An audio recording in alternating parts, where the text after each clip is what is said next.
دلته زموږ ملګرو ته چې څومره ظلم یې پر کړی دی څومره جبر یې پر کړی دی زموږ د دې قام د دې وطن ځوانان چې دي د هغو نوکان یې په جیلو کې ځینې ایستلي دي د هغو نوکان یې په جیلو کې ځینې ایستلي دي د دې قام د دې وطن د قربانۍ دپاره او بیا په ظلم باندې بیا ویډیوګانې په جوړوي زه دا وایم ای باجوا صاحب که ستا ټیم دی که ستا کرنلان او میجان دي باجوا صاحب زما او رحمت ګرسني ته د 40 ګنټو دپاره موږ ته په لاس راکړي چې موږ په ده باندې کومه ویډیو جوړو قسم په خدای دی قسم په خدای دی به دوی وایي چې افغانستان زنده‌باد قسم په خدای دی به وایي چې پښتونستان زنده‌باد څنګه موږ په ملګرو باندې داسې ظلم او داسې جبر ورباندې کوي عزیزانو دا لکه څنګه چې تاسو ته معلومه ده دا جلسه دا احتجاجي مظاهره د مشر منظور احمد پښتین په وینا سره راغوف شوې ده کله چې دلته په اسلام آباد کې زموږ پر ملګرو باندې کریک ډون او بیا دارنګه دروغجن اپایارونه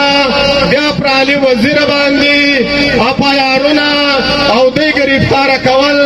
بیا پر مشر منظور پښتون باندې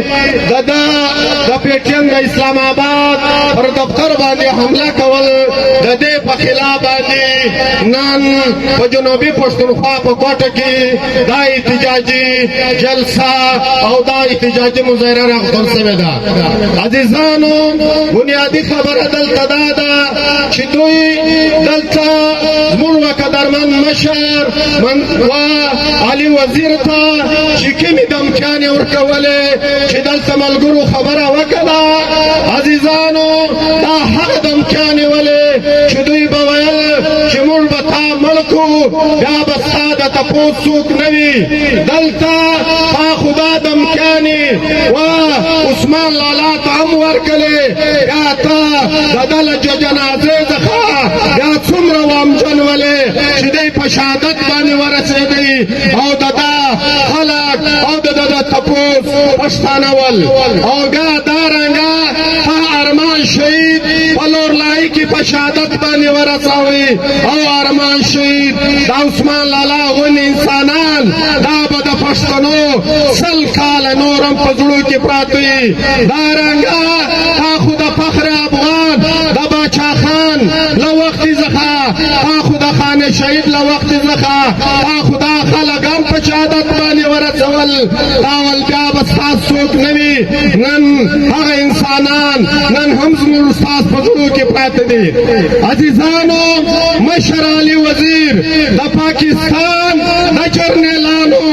خلاف راوتلی ویا او د جرنیلانو خلاف هغه خبره کوله چې د دې قام ته دې وطن ته سیالي غوښتله د پاکستان د جرنیلانو او د اسلام آباد له جیچکیو څخه د دې علي وزیر ته چې کومې دمکیانې تا ورکولې دا صرف په دې کې پاکستان فوجان او جیچکیو نو ملوثه دا د دې پښتانه جاسوسان هم په دې کار کې ملوثه ول دا د پښتانه چې کوم جاسوسان دي دغو په علي وزیر پسې خبرې به کولې یو علي وزیر په جنوبي پښتونخوا کې په لورلایي کې د شرابو سمنګلینګ یې کویه په دوی باندې دا خبرې کولې ای عزیزه ته د دې وطن جاسوس یې تا د دې خبرو په مقابله کې تا له اسلام آباد څخه وزارتونه راړل تا له اسلام آباد څخه په موجوده نګران سیکټ کې تا ته هغه وزارتونه درکړل چې ته د پښتانه او د علي وزیر د مشر منظور پښتون خلاف یې غږولې منظور پښتون د دغو جرنیلانو خپل حق غواړي ته هغه جاسوس یې چې ته د دغو جرنیلانو د چاوډیانو د دوی د ښځو د ناشتې ورتیارې ته د دوی جاسوسي په دې طریقه باندې کې چې ته د دوی هغه سپي خپلو کپړو باندې ورته پاکې تاسو شرم پکار دیا نو عزیزانو دلته وخت نه وخت دیا دلته به نور ملګري هم مجلسونه کوي دلته زموږ ملګرو ته چې څومره ظلم یې پر کړی دی څومره جبر یې پر کړی دی زموږ د دې قام د دې وطن ځوانان چې دي د هغو نوکان یې په جیلو کې ځینې ایستلي دي د هغو نوکان یې په جیلو کې ځینې ایستلي دي د دې قام د دې وطن د قربانۍ دپاره او بیا په ظلم باندې بیا ویډیوګانې په جوړوي زه دا وایم ای باجوا صاحب که ته که ستا ټیم دی که ستا کرنلان او میجران دي باجوا صاحب زما او رحمت غرڅني ته د 40 ګنټو دپاره موږ ته په لاس راکړي چې موږ په ده باندې کومه ویډیو جوړو قسم په خدای دی قسم په خدای دی به دوی وایي چې افغانستان زنده‌باد قسم په خدای دی به وایي چې پښتونستان زنده‌باد که څنګه موږ پر ملګرو باندې داسې ظلم او داسې جبر ورباندې کوي نو باجوا صاحب دا ستا چې کوم عمل دی له پښتنو سره دا به وخت راځي دا ویډیوګانې به موږ په تا باندې جوړوو چې ته په دا خبره کې نه کوې تا خو زموږ ملګري په کلو باندې تشدد پر کړی دی موږ ته صرف د 40 ګنټو دپاره په لاس راکاسته چې دوی کومه خبره کوي نو عزیزانو وخت ناوختي دی دلته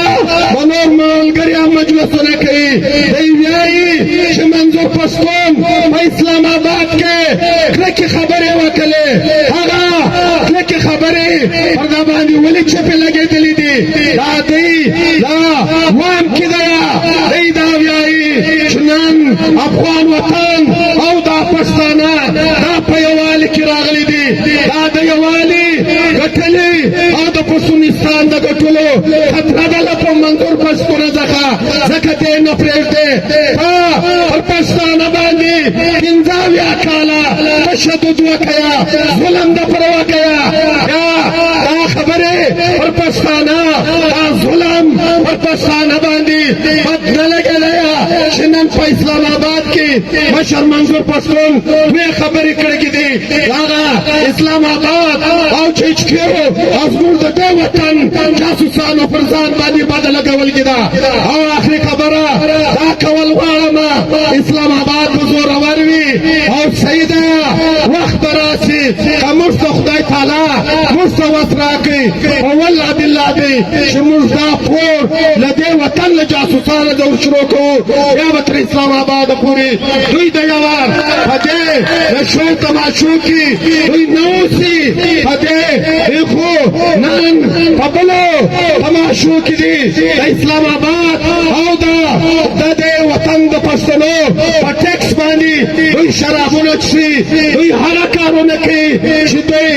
رنګ په وچشي یا ورته یایي چې نن ته د پښتانه په خلاف باندې ته دا خبره وکړه او والله دی اوس خو ته په دغو شرابو باندې تا تماشې کړي دي او والله دی چې دا ته بېرته راولټۍ کوې دا پښتانه به له تا سره حساب کوي او د حساب وخت را لنډ دی مننه کور